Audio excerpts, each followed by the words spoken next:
Hello guys, welcome to my channel. आज की इस वीडियो में हम पढ़ेंगे एसेक्सुअल मेथड ऑफ रिप्रोडक्शन की अदर टाइप्स, जो कि बडिंग एंड स्पोर फॉर्मेशन। इसके पहले वीडियो में हमने फिजन, रीजनरेशन एंड फ्रेगमेंटेशन को ऑलरेडी डिस्कस कर दिया है। अगर आपने अभी तक वो वीडियो नहीं देखी है तो जाकर आप चेकआउट कर सकते हैं। आज की इस वीडियो में पढ़ेंगे हम बडिंग के बारे में और स्पोर फॉर्मेशन के बारे में। तो चलिए सबसे पहले स्टार्ट करते हैं हम अपने बडिंग से।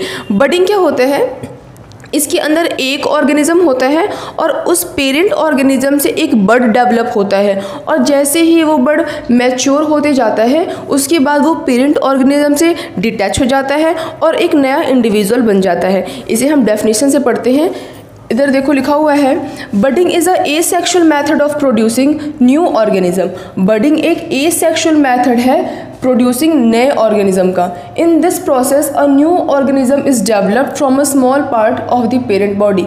इस प्रोसेस में क्या होता है, एक नया ऑर्गेनिज्म डेवलप होता है from the small part of the parent body से। देखो कह रहा है, in this process a new organism is developed from small part. Parent की स्मॉल पार्ट से एक नया ऑर्गेनिज्म डेवलप होता है। ठीक है, फिर कह रहा है कि a bud which is formed detach to a new organism, कि जब वो बड फॉर्म होता है और जब वो मैच्योर हो जाता है तो उसके बाद वो पेरेंट ऑर्गेनिज्म से डिटैच यानी कि अलग हो जाता है और एक नया इंडिविजुअल, एक नया ऑर्गेनिज्म बन जाता है। ठीक है, अब देखो बडिंग होता किस में है? बडिंग हाइड्रा में होता है, बडिंग ईस्ट में होता है। सबसे पहले हम बडिंग हाइड्रा में कैसे होता है उसके बारे में पढ़ते हैं। ठीक है, इधर देखो ये आपको डायग्राम दिख रहा है, ये किसका डायग्राम है? हाइड्रा का।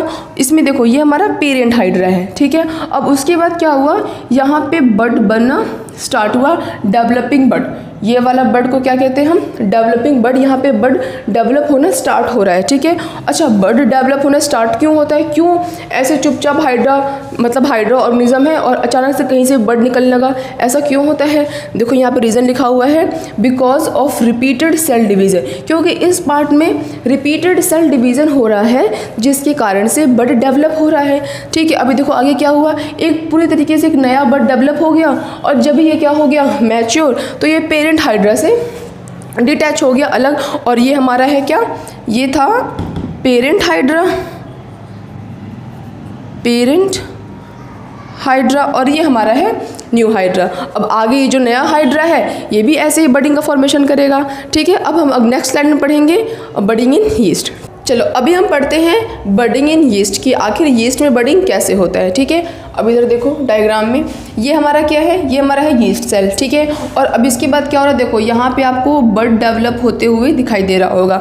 जैसा कि मैंने आपको हाइड्रा में बताया था कि अगर एक हाइड्रा चुपचाप बैठा हुआ है तो अचानक से बड क्यों डेवलप होने लगेगा, तो उसमें मैंने आपको बताया था क्योंकि रिपीटेड सेल डिवीज़न हो रहा होता है जिसके कारण से वहाँ पर बड डेवलप हो रहा होता है। तो आखिर यीस्ट में भी तो कुछ कारण होगा ना, जिस कारण से क्या हो रहा है, बड डेवलप हो रहा है। तो उसका रीज़न क्या है, देखो यहाँ पर मैंने लिख रखा है, अबंडेंट सप्लाई ऑफ न्यूट्रिशन। क्योंकि यहाँ पे पर्याप्त मात्रा में यीस्ट को न्यूट्रिशन मिल रहा है जिसके कारण से जो यीस्ट होता है वो बड को डेवलप करना स्टार्ट कर देता है। ठीक है, अब इधर देखो एक नया बड डेवलप हो गया और उसके बाद से एक बड से दूसरा बड, दूसरे से तीसरा, तीसरे से चौथा। फिर देखो इससे क्या हुआ है कि एक यीस्ट सेल से बहुत सारे बड डेवलप होते होते सारे एक नए सेल्स में डेवलप हो चुके हैं। अब उसके बाद क्या होगा, देखो बहुत सारे हो गए, इन्हें हम कहते हैं चेन ऑफ बड्स। और उसके बाद से आगे और डिवाइड होते रहेंगे, अलग हो जाएंगे, फिर उनसे भी नए नए बर्ड्स डेवलप होंगे, फिर वो ग्रो होंगे, फिर वो भी अलग हो जाएंगे, फिर उनसे भी नए बर्ड्स डेवलप होंगे। ऐसे प्रोसेस चलता रहता है। ठीक है, अब हम अपना नेक्स्ट टाइप पढ़ेंगे विच इज़ स्पोर फॉर्मेशन। अब हम other types of asexual method of reproduction पढ़ते हैं जिसे हम कहते हैं स्पोर फॉर्मेशन। अब बात यह है कि स्पोर फॉर्मेशन क्या होता है। देखो स्पोर फॉर्मेशन के अंदर क्या होता है, एक सैक लाइक स्ट्रक्चर होता है जिसे हम कहते हैं स्पोरेंजियम। ठीक है, और उसके अंदर हंड्रेड्स ऑफ स्पोर्स होते हैं। फिर उसके बाद होता क्या है कि एक टाइम के बाद जो स्पोरेंजियम होता है ना, सैक लाइक स्ट्रक्चर, वो बर्स्ट हो जाता है, फट जाता है। और फटने के बाद जो उसके अंदर बहुत सारे स्पोर्स हैं वो बाहर आ जाते हैं। बाहर आने के बाद वो ब्रेड पर या फिर किसी खाने पीने वाली चीज़ पर, ज़मीन पर, कहीं पे भी गिरते हैं। और अगर उनको उनको फेवरेबल कंडीशन मिलता है, उनको वो मॉइस्चर, वो टेम्परेचर अगर मिलता है तो वहाँ पे एक न्यू प्लांट का डेवलपमेंट कर देते हैं। इसे हम कहते हैं स्पोर फॉर्मेशन। आइए ज़रा डेफिनेशन से पढ़ते हैं। इधर देखो लिखा हुआ है spore formation is an asexual method of reproduction. Spore formation क्या है? एक एसेक्सुअल मेथड ऑफ रिप्रोडक्शन का एक टाइप है। कह रहा है कि many spores are housed in sac known as sporangium. कह रहा है बहुत सारे स्पोर्स कहाँ रहते हैं? एक सैक लाइक स्ट्रक्चर में, जिसे हम क्या कहते हैं? जिसे हम कहते हैं स्पोरेंजियम।